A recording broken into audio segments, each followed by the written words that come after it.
Buenos días, mi nombre es Albany Quijada. Yo les voy a hablar sobre las correspondencias de corte entre las correspondencias de las vistas de un objeto. Como se puede observar en las figuras anteriores, existe una correspondencia obligada en las diferentes vistas. En la primera imagen se puede decir que es el alzado de la planta, la vista inferior, la vista posterior coincidiendo con las anchuras. En la perspectiva, que es la siguiente imagen, también el alzado, la vista lateral derecha, la vista lateral izquierda y la vista posterior coincidiendo con las alturas en este caso. En la pieza número 3 es coincidiendo con la profundidad, también nuevamente la planta, la vista lateral izquierda y derecha y la profundidad.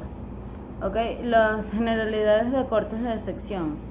En un corte es el artificio mediante el cual se representa de una pieza eliminando la parte de la misma con el objeto de clarificar y hacer más sencilla la representación y acotación. En la siguiente imagen se puede observar que las figuras son aristas inferiores afectadas por el corte. Se representarán del mismo modo que el espesor de las aristas vistas. Y la superficie afectada por el corte se representa con un rayado. En la figura número 3 se resalta una imagen roja para apreciar la representación de la sección. A diferencia del corte, no se representa del resto la pieza que queda detrás de la misma.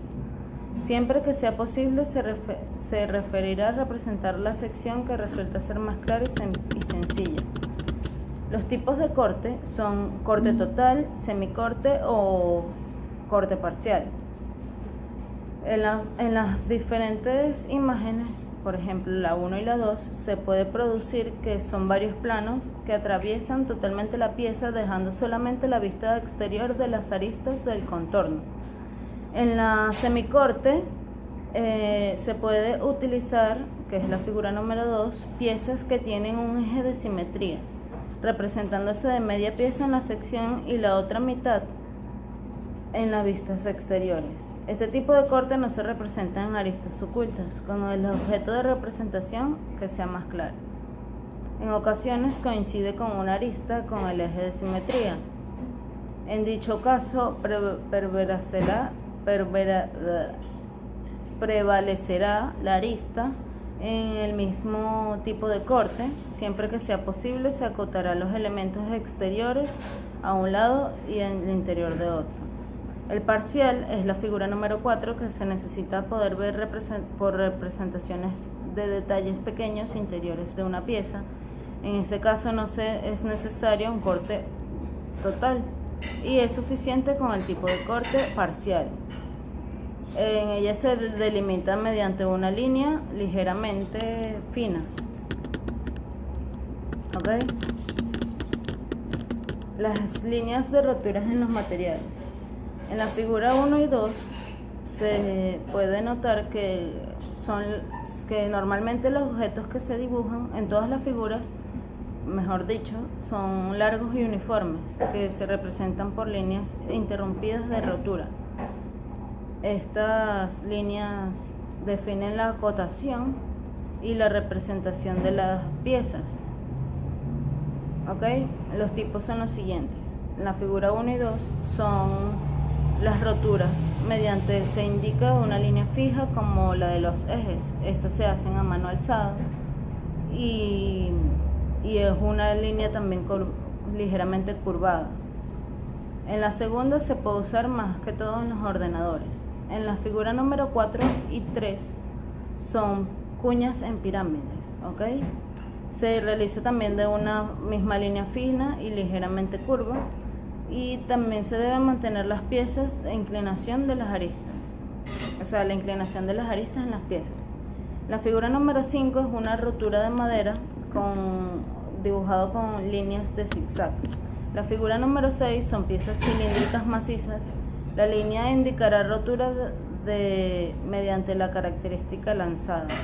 La figura número 7 son piezas cónicas durante una rotura interior, como el caso anterior, mediante lazadas, si bien se dice en la figura número 6. La figura número 8 son cilíndricas y huecas, en este caso tubos, que es una línea de ruptura que mediante una doble lazada se patentizarán los medios, los diámetros interiores y exteriores.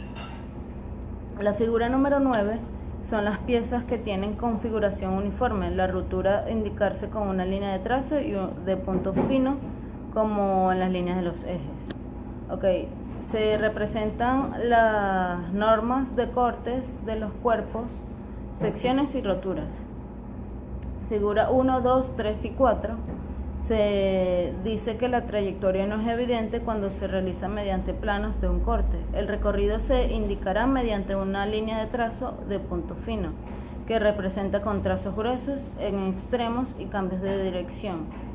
En la siguiente imagen se pueden decir los cortes de extremos que se sitúan con letras mayúsculas.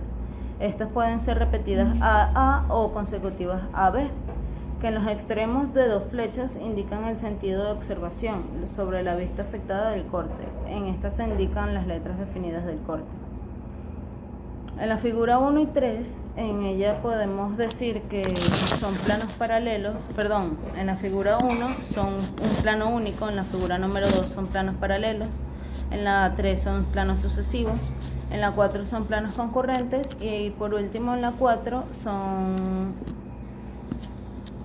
se gira uno de ellos de los abatimientos.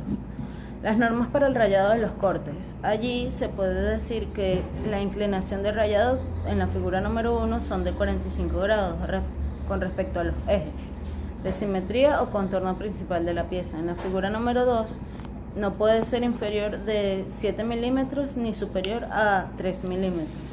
Esa es la separación del rayado, que depende también del tamaño de la pieza. En la figura número 3 son piezas de gran tamaño y el rayado puede reducirse a la zona del contorno nada más en la superficie a rayar. En la figura número 4 son los casos de cortes parciales, es un tipo de corte que es la separación de la parte seleccionada y el resto de la pieza se indica con una línea fija a mano alzada. No debe coincidir con la figura de las aristas ni el eje de la pieza. Las diferentes zonas de rayados en la figura 5 y 6 se llevan a cabo la inclinación y separación. Igualmente se mantendrá el rayado para que se trate de cortes diferentes sobre una misma pieza. En las piezas 7 son afectadas por cortes de planos paralelos. Estas se emplean el mismo rayado, pudiendo desplazarse en la línea de separación con una mayor compensación del dibujo. En la pieza número 8, continuando la diapositiva, también son de 45 grados los cortes de representación de los conjuntos de las diferentes piezas. Estos se rayan modificando la inclinación. Cuando no se puede evitar, se variará la precisión del rayado.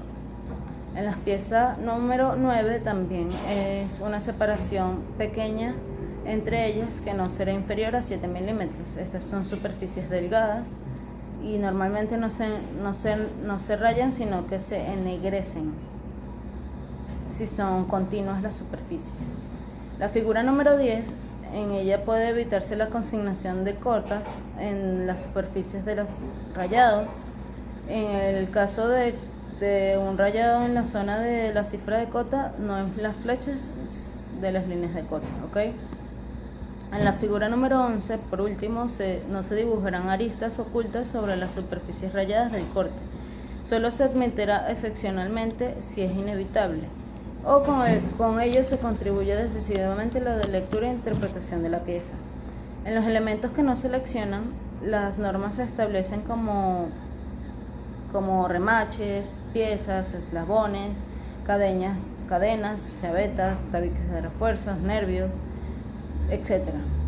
En la figura número 1 es un tornillo, una tuerca y un remache. En la figura número 2 es una cadena, un eslabón de cadena. En la figura número 3 es un mango de herramienta. En la figura número 4 son los tabiques de refuerzo. Y en la figura número 5 es la unión roscada y los brazos de polea en la figura número 6. Las secciones abatidas son las secciones sin desplazamiento, con desplazamiento y sucesivas. En la figura número 1 y 2, los sin desplazamiento se representarán delimitadas por una línea fija. En la sección número 3, en la sección con un desplazamiento, que son las figuras números 3 y 4, son limitadas por una línea gruesa y la sección es desplazada al colocarse la posición de trayectoria normal que es cerca de la pieza y unida mediante una línea fina y de trazo con punto.